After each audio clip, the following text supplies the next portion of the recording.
We are reading Power versus Force by Dr. David Hawkins. We are on chapter 18, page number 221 of the book, and page number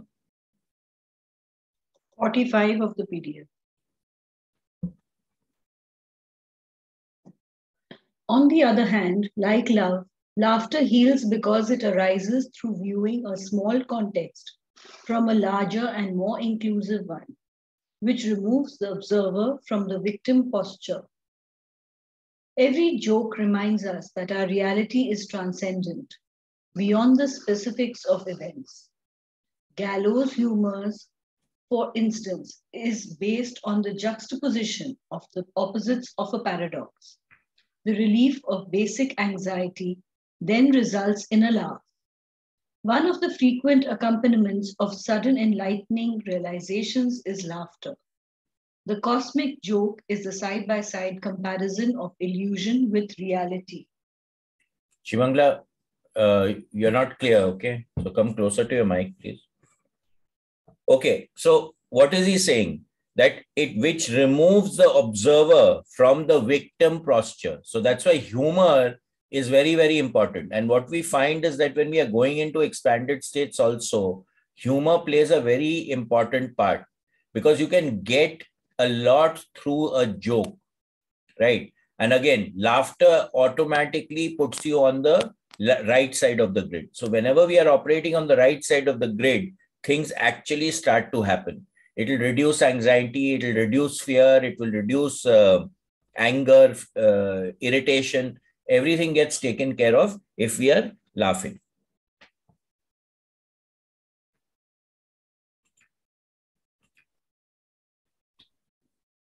Humorlessness, in contrast, is inimical to health and happiness.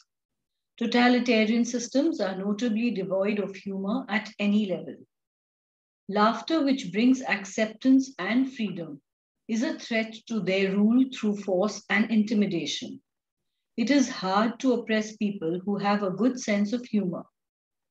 Beware the humorless, whether in a person, institution, or belief system. It is always accompanied by an impulse to control and dominate, even if its proclaimed objective is to create prosperity or peace. So this is very important, right? So a person who can laugh at himself, who has humor in their makeup, will always look at growth. When there is no humor, you can't laugh at yourself, you can't laugh at a joke, then automatically there is stress which gets created in the system and will automatically put you on the left side of the grid. So that's why it's very important to be joyous. It's very important to be light-hearted, right? Rather than serious all the time.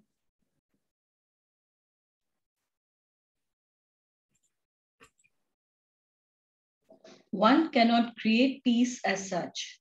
Peace is the natural state of affairs when that which prevents it is removed.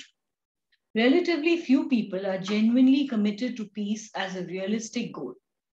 In their private lives, people prefer being right at whatever the cost to relationships or themselves. A self-justified positionality is the real enemy of peace. When solutions are sought on the level of coercion, no peaceful resolutions are possible. So again, peace is actually the natural state of being that we all exist in. Whenever we are not in peace, it is a facade that has been put over us.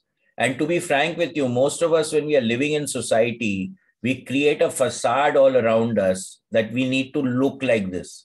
We are expected to behave like this. All those factors start to come in. But when you're in a natural state of peace, you will automatically be naturally at ease and stuff will start to flow around you. Okay. Now, what we were just talking before we started the book reading about focus level 15, what I am seeing more and more now is that when we are operating in focus 15, this peace and ease automatically comes into your life. Okay. And many times, when you have a rigid idea, rigid belief system, This is also something that Robert Monroe talks about in his first lecture, that the idea is, when we are going into expanded states, is to transcend our belief systems. And if anyone is very rigidly holding on to a belief system and is bent on proving himself or herself right, it will always cause problems. So you have to get a gestalt, you have to get a bigger picture. And that's what expansion of consciousness is all about. Getting the bigger picture so that you can take more into account before saying this is right and that is wrong. The healthcare field itself demonstrates how attempts to control only compound themselves into a burgeoning bureaucratic morass. Complexity is costly, and systems are as weak and inefficient as the attitudes that underlie their construct. Systems associated with very weak attractor fields are ineffective because of their inherent dishonesty and become wasteful and cumbersome. The healthcare industry is so overburdened with fear and regulation that it can barely function. Healing from individual illness or the healing of the healthcare industry itself can only occur by the progressive steps of elevation of motive and abandonment of self-deception to attain new clarity of vision. There are not any villains. The fault is in the misalignment of the system itself. Okay, so basically what he's attempting to say here is that anything that is associated with a lower attractor field or a lower state of consciousness will automatically cause issues all around it. There'll be fear, there'll be anxiety, there'll be over-regulation. When you operate in a higher attractor field, regulation is not required. Systems automatically self-regulate. People who are associated with a higher attractor field will automatically self-regulate.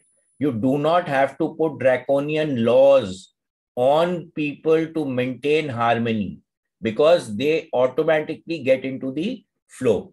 So we have to be very clear what is the attractor field that we are actually associating with and what level of consciousness are we operating at. If we say that health, effectuality, and prosperity are the natural states of being in harmony with reality, then anything less calls for internal scrutiny rather than the projection of blame on things outside the system involved. Attractor patterns obey the laws of their own physics, even if they are not Newtonian.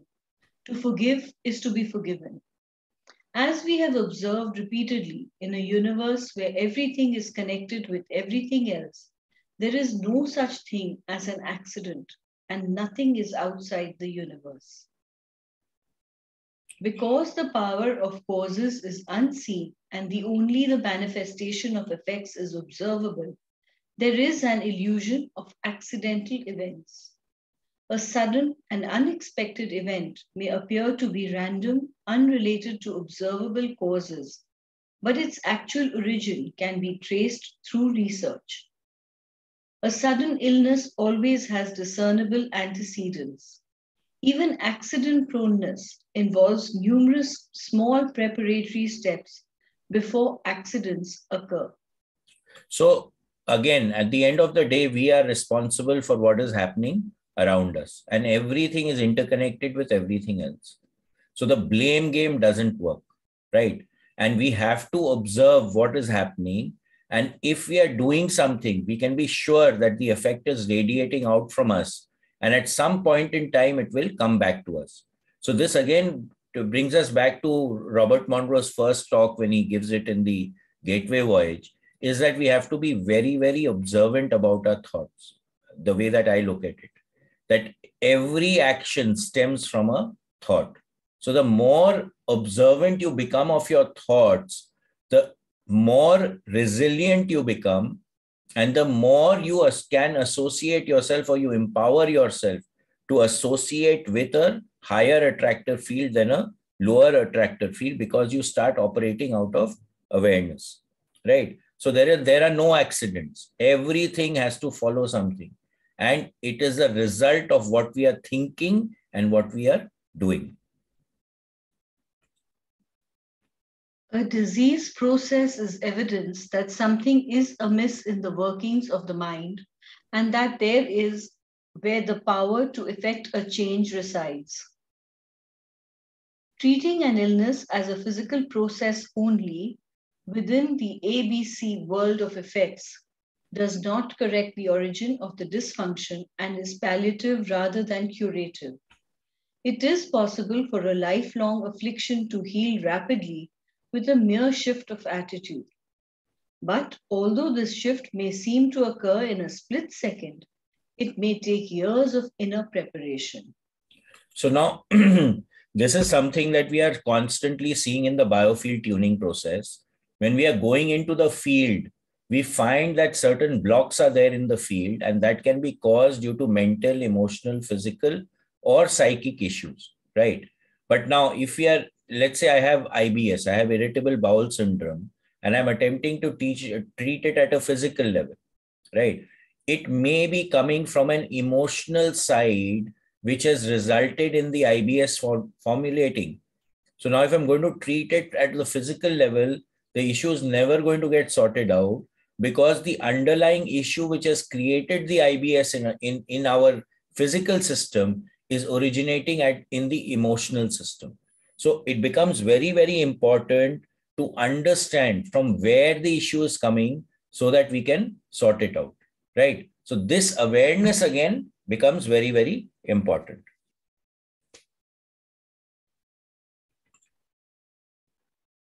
We remember that the critical point in any complex system is the locus at which the least power is required to alter the whole system.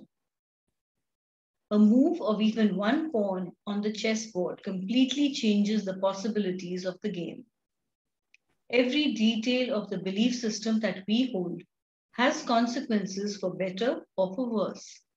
It is for this reason that there is no condition that is incurable or hopeless. Somewhere, sometime, somebody has recovered from it through the process we have described. Great. So everything has a cure, everything. So when we are going in, let's say when we are going for, energy field rectification, I always tell people that everything has a vibratory frequency. So you can make a wave, right? You can denote it as a frequency pattern. Now, if I want to cancel it out, I want to eliminate the effect that frequency is having. What I would have to do is to create a counter frequency. If I can create the counter frequency with effectiveness and efficiency, then the original issue which is there automatically gets taken care of. And this is also very, very true for a shift in attitude. The moment we shift our attitude, the whole scenario can change. And this is again what I'm seeing in biofield tuning, when we can start pointing out to people that, okay, see, this is an issue that I'm feeling in your field. And if you're experiencing in your real life, then this is the attitude shift that you need to make to sort out this problem. And many people are actually getting benefited from just a shift in attitude, which results in them living a better and a more harmonious and peaceful life. Okay, so this is very, very clear that if you can find the critical point from which the shift needs to take place and you make that shift, then the system automatically reboots. Everything starts to work again. It is instrumental not only in recovery, but for any major advancement of consciousness to have compassion for oneself and all of mankind as we go through the painful struggles of evolution. Only thus do we become healers as well as healed. And only thus may we hope to be healed of any malaise, physical or spiritual. So again, this is again something I keep repeating to people, that we need to pat ourselves on the back, right? We are so critical of ourselves that we cut our own feet and we are constantly beating ourselves down for no reason. So we need to be more compassionate with ourselves, because if you're not compassionate with ourselves, it is impossible to be compassionate with anyone else, right? So the first thing that you need to start is working on yourself. Bring that gentleness, bring compassion, bring love, bring gratitude into your own life, right? Then only we can affect other people's lives. And again, healing happens on the right side of the grid. No healing can take place on the left side of the grid. This is very, very clear. So the more time we spend on the right side of the grid, the better off we are in all situations.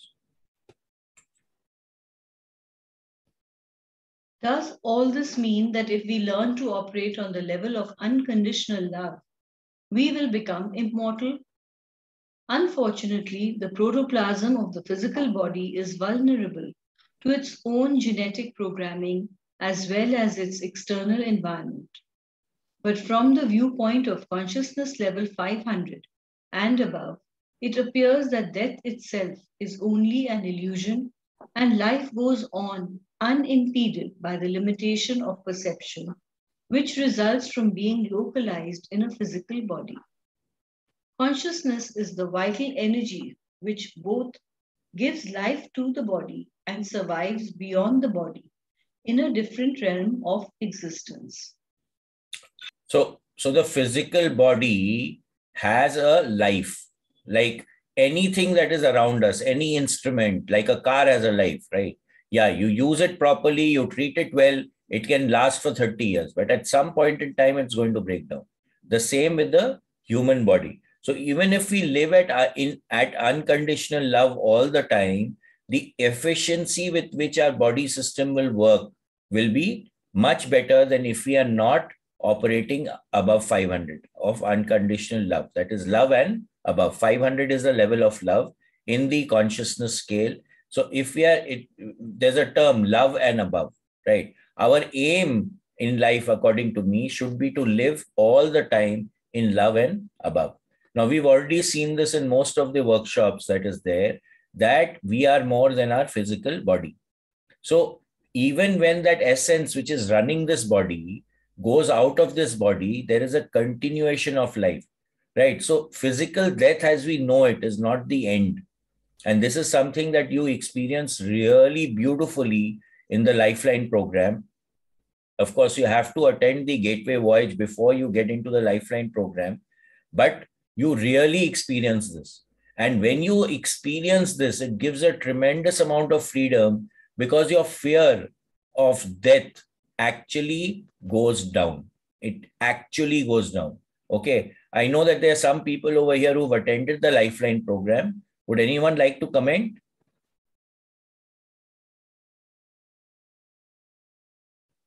Okay, no one wants to comment. So, Niket, sorry. Yeah. I lost you for a minute, but I heard the last two words, Lifeline, and anybody wants to comment. I said that anyone who's attended the Lifeline program, their fear of death definitely goes down. Yeah. 200%. For me, I have shared this with you earlier also.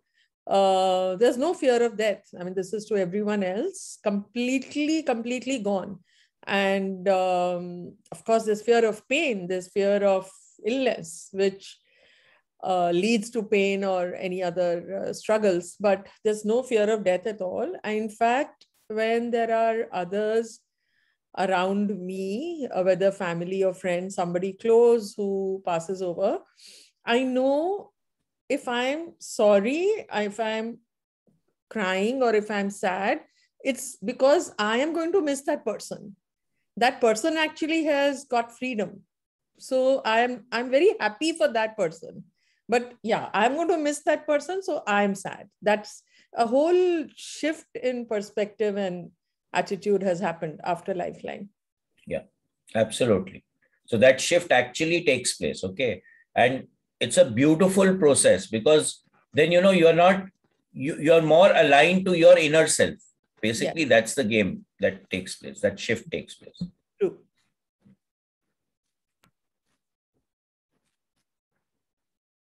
My comment on this paragraph if you consider the spirit as the vital energy, then this energy is immortal as we understand the word and passes from one body to another, so-called reincarnation and walk-ins. Walk-ins are most prominent when one has a near-death experience and the spirit wants to be released from its contract, or one that has been sent here from another world. However, if you consider mass, then the body on this plane is as real as it appears, and it will function according to the vibration set for this mass, in resonance to its environment, namely that of Earth. Okay, so 1 second. So over here, he said reincarnation. In Hinduism, we believe in reincarnation. We believe in reincarnation. But walk-in is another concept that he has portrayed over here. So what is a walk-in? A walk-in is when someone has a near-death experience and the spirit which was occupying that body says that I don't want to occupy it anymore. I would like to quit. And another spirit walks into that body and starts to run that body. And when you look at it from the point of view of continuity of that person living, there is no shift in that. But if another entity or another spirit walks into the body, then there can be subtle changes which will be observed in how the person is living his life. Okay, there may be certain subtle changes which start to take place. So many times when a person has gone through a tremendous illness or a major accident, you can observe that certain changes in their attitude start taking place. That can be the result of a walk-in. Okay.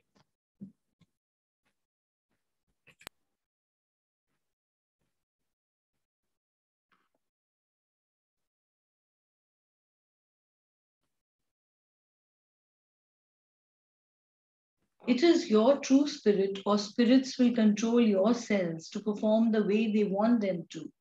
But this can only be done with your cooperation, especially in connection in working with positive spirits, whom most call spiritual spirits, guides, angels, or the good guys, standing by to help when asked. A most important stipulation.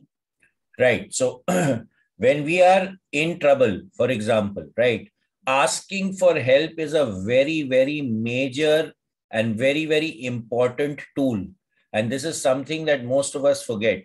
That's why in the Gateway Affirmation, in the Excursion, as well as the other Monroe programs, it is right there in the preparatory process. In the affirmation, ask for help, right? So we all have spirit guides. We all have helping spirits around us. But we must reach out to them because they are infinitely compassionate. If they feel that, no, you want to deal with the situation yourself, they will not intervene. You have to ask them for help. That is the essence of praying, right? But then also, we must also understand that they want our well-being. So if something is really good for us and that we need to experience something, then at times they may not intervene. But then our job is to ask for the support, to ask for help. That becomes very, very important, right? Now, there is another concept which is there in shamanism, is spirit possession. Now, all of us have some amount of spirit possession, but the spirit, that means we are all having multiple spirits inside us, right? Now, this is something I know I'm talking from the blue, but it is actually like that. The energy which will come out or the way you will behave will be determined by the dominant spirit, the person who's controlling more than 51% of your system. This is the reason why you have these multiple personality syndromes, where someone behaves in a particular way at some point and starts behaving a totally different way at another point. This is because of that, the thing of multiple spirit possessions, where one spirit takes over from the other spirit, right? And you can have people behaving in totally different and diverse ways. In fact, sometimes like maybe 3 or 4 guys in one body, and whoever dominates at that point in time, the person will behave like that. There are many movies in Hollywood, etc., which actually depict this syndrome.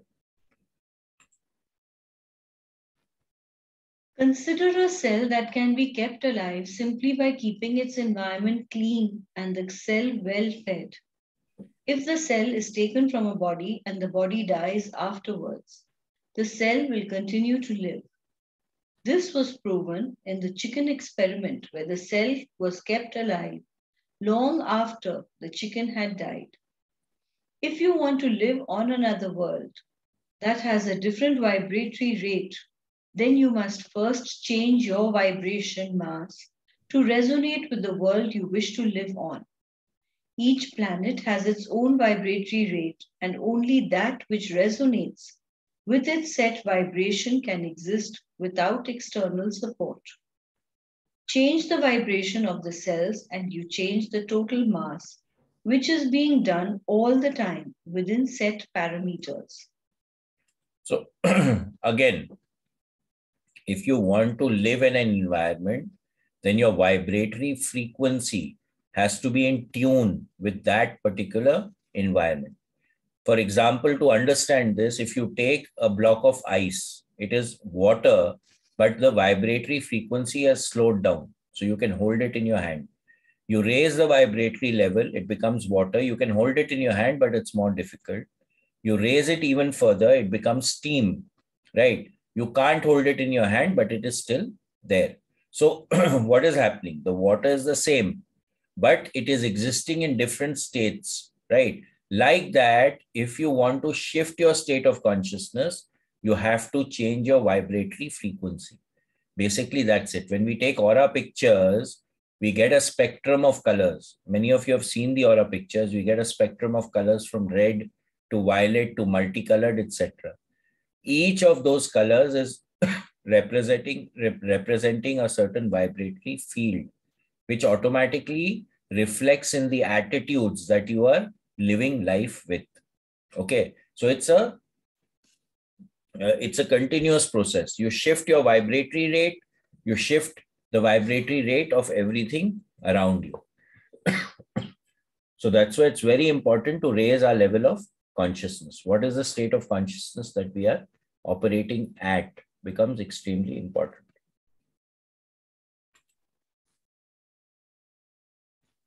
Part 3, Meaning. The database of consciousness. The great Swiss psychologist Carl Jung, noting the ubiquity of archetypal patterns and symbols, deduced a collective unconscious, a bottomless subconscious pool of all the shared experience of the race. We may think of it as a vast hidden database of human awareness, characterized by powerful universal organizing patterns. Such a database, comprising all the information ever available to human consciousness, implies stunning inherent capabilities. It is far more than just a giant storehouse retrieval process. Tapping into all that has ever been experienced anywhere in time, the great promise of the database is its capacity to know virtually anything the moment it is asked. So when you look at it from the focus levels, everything is available in focus 15. Anything that has ever been experienced is available in focus 15. It is also available in the record center, which is at focus 27. But when we go into focus 15, all past and future events are there. So you can actually tune into any kind of past life that you want to experience. Any event that you want to go into is available over there. So the total unconscious of all human experiences is actually available to all of us, provided we have the ability and the consciousness to be able to access it.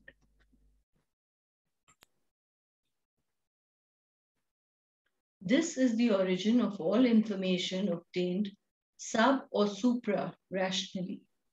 By intuition or premonition, by divination or dream or lucky guess. It is the fountainhead of genius, the well of inspiration and the source of uncanny psychic knowledge, including foreknowledge. It is, of course, the inventory drawn upon by kinesiological testing. Thinkers who are troubled by the notion of paranormal or non-rational knowledge usually balk at logical or illogical inconsistencies with Newtonian concepts of simultaneity, causality, or time and space. It's a bigger thinkers will scan the evening sky and find pleasure in identifying a favorite constellation. Okay, so 1 second. So now, when we were reading Zero Limits, we were talking about 3 places that we can operate from. One place was, the first one was memory. So anything that you've experienced, you're using memory to operate. The second state was operating from inspiration. So you were inspired. So that is where intuitive ability starts to come in. And you take action depending on that intuitive ability or that intuitive feedback.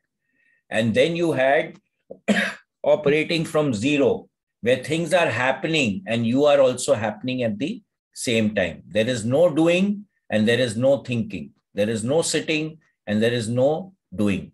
Okay. So basically the idea is that when we are raising our levels of consciousness, we need to transcend operating from memory and get into inspiration and ultimately drop the inspiration and just start operating from zero. That is just being. Okay. This is what he's saying over here, that it's the foundation of genius. Okay. And the well of inspiration and the source of uncanny psychic knowledge. So when we start getting into inspiration or operating from zero, stuff will start happening, and it is uncanny how it starts to happen. Okay. And that is the state of consciousness that we want to get into. Now, normal people will call it paranormal. They will call it, how is it possible? And they will be skeptical all the time. But if it is something that you are experiencing in your life, then how many ever people may call it paranormal, etc. But it is happening to you. So it is real for you, right? And the more we get into it, the more joyous ultimately life tends to become. It's a bigger universe than that. These same thinkers will scan the evening sky and find pleasure in identifying a favorite constellation. But there are no constellations. That familiar pattern of stars is made up of points of light originating in totally unrelated sources. Some millions of light years closer or further away, some in different galaxies, some actually separate galaxies themselves. Many have, millennia since, burnt out and ceased to exist. Those lights have no spatial or temporal relationship. It is not only the shape of a dipper or bear or man, but the very pattern, the constellation itself, that is projected on the sky by the eye of the beholder. Yet the zodiac is still real because we conceive it in the first sense of the word. Astrology still exists and for many people is a quite useful heuristic tool in explaining themselves and their relationships. Why not? The database of consciousness is an infinite resource. So this is an important point he makes, that even the constellations that we are seeing are so far apart that we are seeing it as a pattern. It is how it is occurring to us, right? How it is occurring to us is not actually as it is. And this is a very interesting point, that because light takes, these stars or these constellations are a few light years away from us, the light from these constellations takes a few years to come, light years to come to us.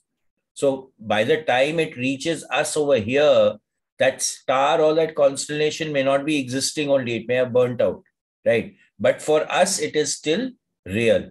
So again, what is real for us, what is in our belief system becomes very, very important as to how we are operating and what is the state of consciousness that we are operating at. Okay. So now again, astrology is also predictive science. It is seeing what is happening in the constellations and giving you an effect. But how it is working, we still don't know. But ultimately, if it works, it simply works. The database behaves like an electrostatic condenser with a field of potentiality, rather than a battery with a stored charge. A question cannot be asked unless there is already the potentiality of the answer. So now this is very important, right? So you have two kinds of energy. You have kinetic energy and you have potential energy.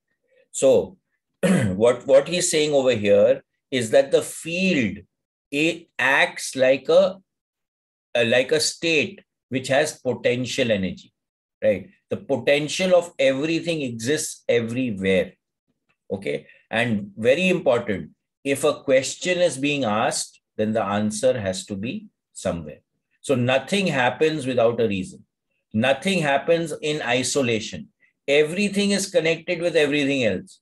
So if something is going to happen, it has a background on which it is happening, right? So every question will always have an answer. You may not be able to perceive it at that time, but ultimately it will have an answer. The reason for this is that the question and answer are both created out of the same paradigm and therefore are exactly concordant. There is no up without an already existent down. Causality occurs as simultaneity rather than as sequence synchronicity, rather than as sequence. Synchronicity is the term used by Jung to explain. As we understand from our examination of advanced physics, an event here in the universe does not cause an event to occur there in the universe. Instead, both appear simultaneously. So an experiment was done where they took a DNA sample or a cell sample of one person, and they found that regardless of the distance that they were at from each other, if something happened to the person from whom the cell sample was taken, it immediately created an effect in the cell sample, right? So what he's saying over here, every event is happening simultaneously. It is not happening distinctively. We, in our normal consciousness, in Monroe terms, the C1 consciousness, are aware of time and space. So to be able to live in the way that we are, in the limited consciousness state that we live in, we need to have linear time. We need to have a past and future, otherwise we can't make sense of it. But as we go into expanded states, time and space collapse. So everything starts happening at the same time. Now I keep repeating this movie. I don't know how many of you have seen it, but you all should see Interstellar. This concept is very well explained in Interstellar. What is the connection between these events, then, if it is not a Newtonian linear sequence of cause and effect? Obviously, the two events are related or connected to each other in some invisible manner, but not by gravity or magnetism or a cosmic wind or an ether. They are encompassed by an attractor field of such magnitude that it includes both events.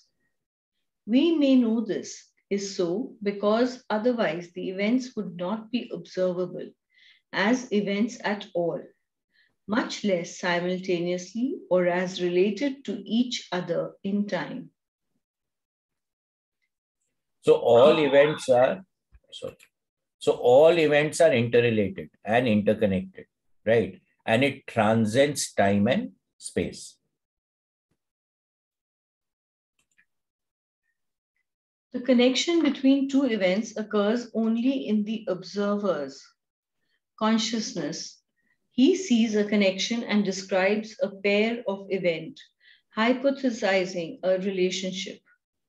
This relationship is a concept in the mind of the observer. It is not necessary that any corollary external event exist in the universe.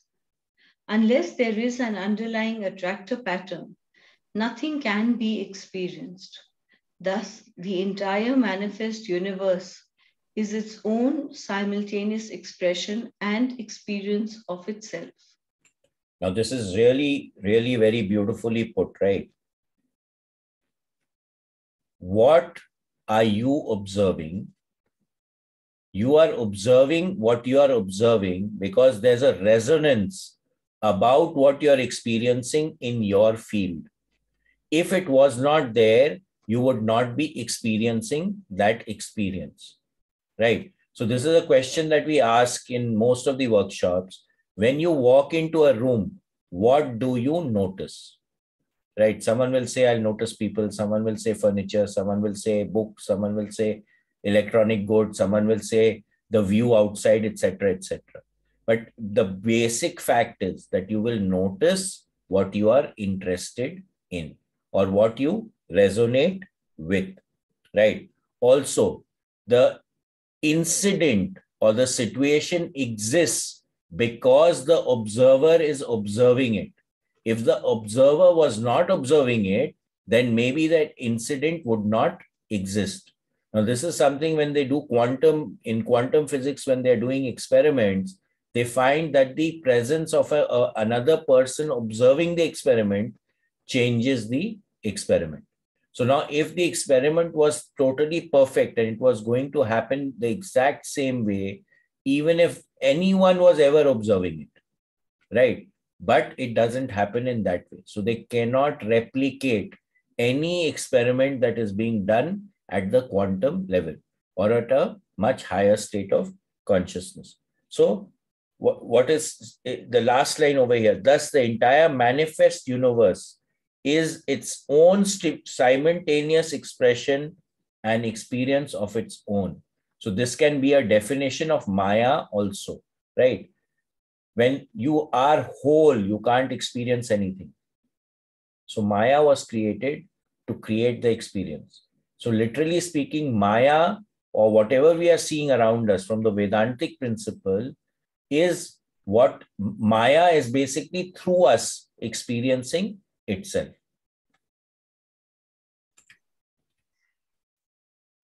Omniscience is omnipotent and omnipresent. There is no distance between the unknown and the known. The known is manifested from the unknown merely by the asking. So again, what does this mean, right? That very clearly, the known, there is no difference between the known and the unknown. The known is manifesting from the unknown merely because you are asking about it. So when an observer is observing something, something which was unknown becomes known. If the observer doesn't observe it, then it remains unknown. The Empire State Building was born in the mind of its architect.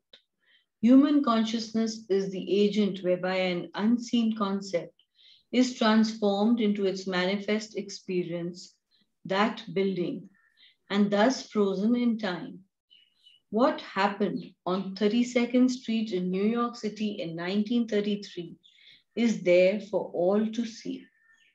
What happened in the consciousness of its creator also stands recorded in the database for all to see to this day. Both exist complete, but in different sensory domains. By transferring concept into concrete and steel, the architect simply enabled the rest of us to experience his vision. So again, what is manifest and what is unmanifest, right? So the architect had a thought to design the building and he expressed it. So the unmanifested, which was the thought, became manifested in the form of the building, and both will exist till eternity, right? If you have that capacity to go into that state of consciousness, forever and ever, you will still experience it. Now, this is something that we have been experiencing when we are doing remote viewing, right? Now, suppose you're given a coordinate that you want to do remote viewing of, you will find at times you go back in time or you go into the future. So you have to, when you're doing remote viewing, you also have to set at what time period you want to go and do the remote viewing. Because when you are remote viewing will determine, like for example, if you're remote viewing in the winter, you may have snow in that place. But if you're remote viewing that same place in summer, you may not have snow in that place, right? So like that, what is happening is also determined by the consciousness level that you're operating at and what are you observing. So a lot depends on the observer. We normal humans are completely preoccupied with our function as transformers of concepts from the invisible level, ABC, to the sensually perceptible, ABC. Extraordinary individuals live primarily in the world of ABC. Those who live beyond that, in the completely formless domain of pure consciousness itself, we call mystics. So again, this comes back to the zero limits concept, where someone, when the person is operating from memory, they are operating from A leads to B leads to C. Someone who's operating from inspiration will be living in A, B, C. And someone who's operating at zero will be mystical, right? Because they are there, but not there at the same time. So again, the three states of consciousness that we can operate from the zero limits perspective. That actually gives a very nice example of what he's talking about here. To such individuals, the origin of everything is obvious. They are uninterested in the process of making things visible and manifest. So now, if you're operating from zero, you're not doing, you're not seeing, you're not hearing, you're not doing anything. You're just there. So you're not really interested in manifesting anything, right?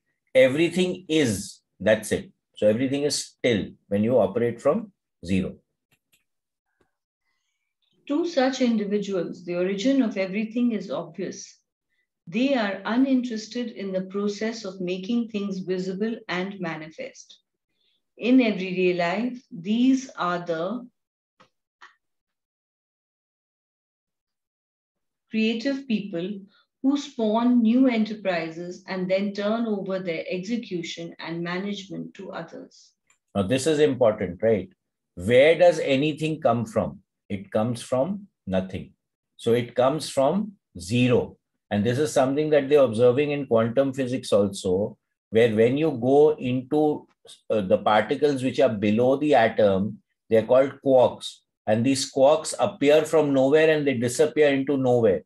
And they don't know where they come from and where they appear, where they go, right? So what he's saying very clearly over here, that these are the creative people who spawn new enterprises and turn over their execution and management to others. So they create it from that nothing, from that zero state, and then people who are working on inspiration get inspired to do it.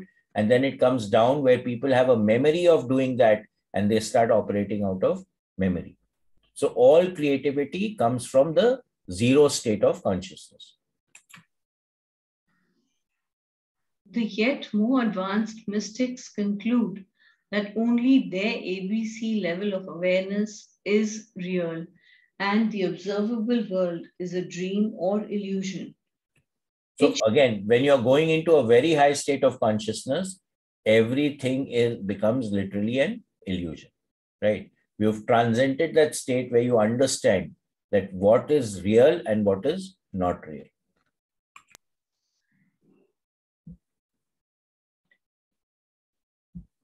It should be pointed out, however, that this is only another limited point of view. There is neither real nor non-real, only that which is. That which is so, from all viewpoints or none. So again, when you are operating from zero, everything just is, right? And there is nothing which is real and nothing which is not real. Everything is. That's it. Existence without form is not imaginable, yet at the same time, it is the ultimate reality, including both yin and yang, the unmanifest and the manifest, the formed and the temporal and the timeless. Thus, the real world is simultaneously the real world, for that which is all possibility must include within it all which is. So, Creation is. 1 second. So, so it says existence without form is unimaginable. Yet at the same time, it is the ultimate reality. This is something that when people are going into these higher states and we are going into expanded states, especially when we do an exercise called the quantum self in the excursion, and certain other exercises when you're going into focus 50, into focus 21, and especially when we are going beyond focus 21, people actually start experiencing themselves as balls of light, right? The form, the body, the connection with the body actually tends to start to disappear, right? So what we think is the physical reality. Ultimately, that is not physical reality. The form is not what really is, right? And again, everything is, when we are getting into that, there is what is real, what is not real is there. What is seen, what is unseen is there. Everything is simply there. Creation is therefore continuous, or there could be no creation at all. To look for the beginning of creation is to proceed from an artificial notion of time. The start of something that is outside of time cannot be located in time. The Big Bang can only occur in the mind of an observer. So this is really beautiful. Huh? The start of something that is outside of time cannot be located in time. So if something is outside your paradigm, how can you observe it, right? If I'm observing from the concept of time and this is beyond time, it cannot be observed. So the Big Bang can only result if something is observing that particular thing. If no one is observing it, it has not occurred.